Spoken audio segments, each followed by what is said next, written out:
এই সিঙ্গারাটা বেহাতেই রাখে। তোমারে তেলে ছাড়লে তুমি বেঁকে দেবে গা। লবণ দাও, মরিচ কই, মরিচ দাও। ভালো হয়েছে না?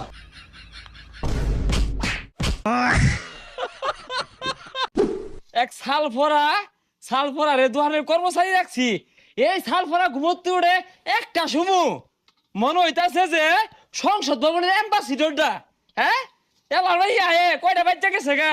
দেরি হয়ে গেছে কেন? কি ব্যাপার? এগুলো এলো খোলাইছুন না, এগুলো পড়ে সাইকেল লাগিয়া। আর সিঙ্গারা তো বানাইছুন না, কই বুটো তো দেই না, খাইলে পড়ে সাইকেল লাগিয়া। হ্যাঁ, আর চল দন কুলবান, এত দেরি করছুন কে? সাল নাই কুত্তা বাগাতার নাম স্যার আইছে, অঙ্কি স্যারের সেলুট দিতা। না না সেলুট দিলাম না, হরতাম না। আর ওই যে রাস্তা একটু জ্যাম তো, আর পোলাপান বেশি, তাই না ধরছে আইতে দেরি হয়ে গেছে। সেটের আব্দুল্লাহ